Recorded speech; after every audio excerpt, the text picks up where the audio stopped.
ओम नमो नारायण। मित्रांनो, आजचा आपला विषय आहे लहान मुलांना जन्म झाल्यापासून ते 16 वर्षाच्या वयाचा होईपर्यंत त्याला सुवर्णप्राशन दिलं जातं। आयुर्वेदामध्ये हा खूपच चांगला हा प्राशन विधी आहे, त्याबद्दल मी आज आपल्याला माहिती देतो। सुवर्णप्राशन म्हणजे सुवर्णप्राशन केल्यानंतर शरीरामध्ये लहान मुलांच्या म्हणजे बुद्धी आणि प्रतिकार क्षमता हा त्याच्या शरीरामध्ये लवकर वाढतो। तसेच शरीरामध्ये कांती, शांती, तसेच बालकाचा वर्ण म्हणजे त्या बालकाची जी त्वचा आहे ती तेजस्विनी होते आणि त्याच्या रोग प्रतिकार क्षमता जो आहे तो लहान मुलांमध्ये लवकर वाढतो। मुख्यतः काय पाहिलं जातं की हे जे काही रोग असतात की उदाहरणार्थ काही बाळांचं डोकंच मोठं झालेलं असतं, तर काही बालक असे मूडदूस असतात, कमजोर असतात। काही बाळांना तुम्ही कितीही खाऊ घाला तरी त्यांना जे आहे त्यांची शरीर प्रकृतीच वाढत नाही। तर अशा पद्धतीचं जे आहे हे जे कुपोषण वगैरे, तर हे काय आहे की ह्यामध्ये मित्रांनो आयुर्वेदामध्ये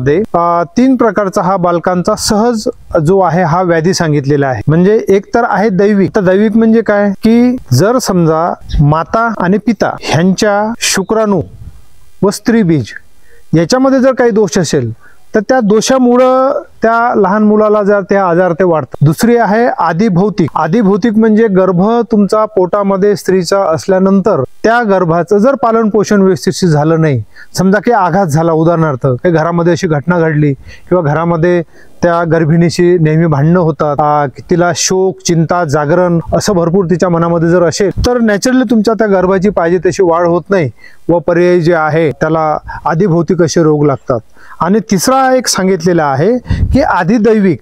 आता आदिदैविक म्हणजे काय मित्रांनो की जर समजा गर्भ स्त्रीच्या पोटामध्ये असताना जर समजा अशी काही घटना घडली एखादी की एखादा ब्राह्मण आहे, देवता आहेत, गुरु आहे, तर ह्यांनी जर समजा अभिशाप दिला, काही समजा एखाद्या गर्भिणीचं वर्तणूक समजा व्यवस्थिशीर नसेल आणि त्यांनी जर काही अभिशाप दिला तर त्या अभिशापाचा परिणामही त्या गर्भिणी सोबत जे आहे त्या गर्भावर होतो। त्यामुळेही काही रोग असे लागतात की जसे नेहमी किरकिर करणे, झोप न लागणे, मळाचे खडे होणे वगैरे हे जे प्रकार आहे। आणि किती तुम्ही बाळाला खाऊ घाला तरी त्याची बौद्धिक क्षमता वाढत नाही आणि तो विचित्र दिसतो, असा राक्षसासारखा दिसतो, तो म्हणजे काहीतरी असा वेगळा दिसतो, तर हे त्यामुळे होते। तर ह्यामध्ये आणखी असं सांगितलेलं आहे की ह्या ब्रह्मांडामध्ये जे काही हे तुमचे हे सर्व जे काही ग्रह आहेत ह्या ग्रहांचा दोष पण त्यावर होतो।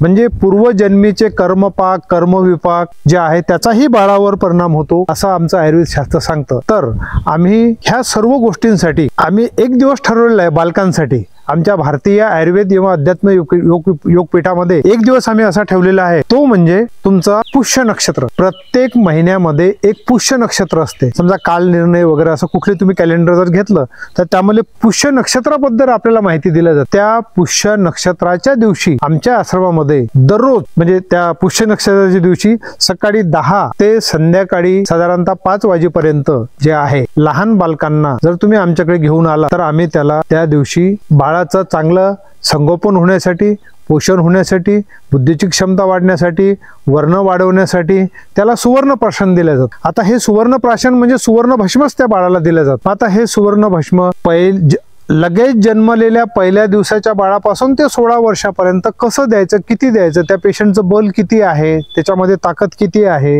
हा सर्व विचार करून जे आहे आपल्याला ते सुवर्णप्राशन करावं लागतं। तर आपण ह्या सुवर्णप्राशन विधीचा तुम्ही आमच्या आश्रमामध्ये पुष्य नक्षत्राच्या दिवशी प्रत्येक महिन्याला त्याचा उपयोग घ्या व आपल्या बाळाला सदृढ आणि कांती, शांती, बुद्धिमान असं त्याला बनवण्यासाठी हे सुवर्णप्राशन विधी जो आयुर्वेदामध्ये सांगितलेला आहे याचा तुम्ही चांगला लाभ घ्या। ह्या दिवशी आणखी आम्ही एक काम करतोय की त्या पुष्य नक्षत्राच्या दिवशी जर बालक त्याच्या आई सोबत आलाय तर आम्ही त्या दिवशी एक काही जारण, मारण, तारण, उच्चाटन जे आहे तोही प्रकार त्या दिवशी केला जातो आणि तुम्हाला त्यासाठी काही विशिष्ट फीस काही द्यावी लागत नाही। सुवर्णप्राशनची फक्त फीस आम्ही जे आहे 500 रुपये ठेवलेली आहे।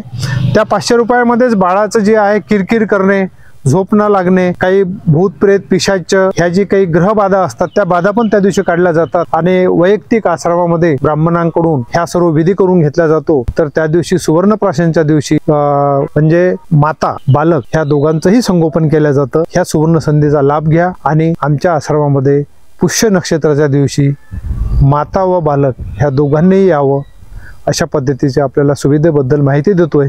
ओम नमो नारायण।